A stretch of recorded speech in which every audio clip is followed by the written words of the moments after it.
update natin para sa lagay ng ating panahon ngayong umaga po ng December 20, 2023 na kung saan sa ngayon po ay wala na tayong binabantayan na banta ng sama ng panahon sa loob at labas ng ating area of responsibility. Easterlies po ang hangin na umiihip sa malaking bahagi ng ating bansa. Ang amihan ay nandyan po ngayon sa may extreme northern Luzon at may shear line na po dyan po sa may northeastern part ng Cagayan. At sa ating long range forecast ay wala naman pong bagyo na nakikita na banta na darating ngayong Pasko at bagong taon ay storm free po tayo. Pero dito sa Cagayan at Apayao and nearby areas ay posible ang maulan na panahon sa bisperas at araw ng Pasko. Sa nalalabing bahagi ng ating bansa ay mababa po ang tsansa ng mga pagulan ngayong darating po na Pasko.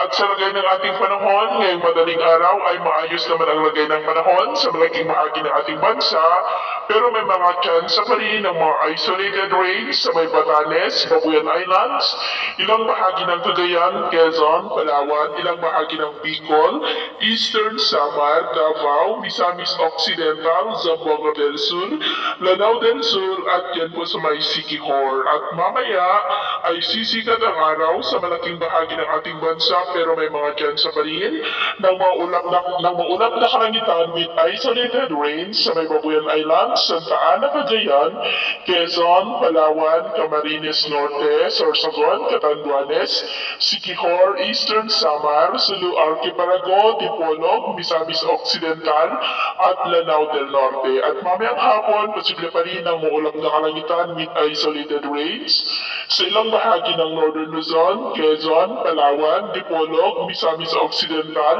Lanao del Norte at Sorsogon. Kaya mag-ingat po tayo sa mga banta pa rin ng mga pagbaha at pagguho ng lupa.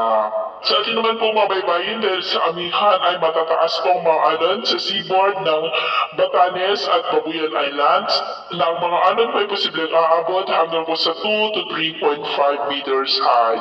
At dahil naman po sa easterlies ay maalon po sa silangang baybayin ng ating bansa na ang mga alon ay posible po na aabot hanggang po sa 1 to 2 meters high.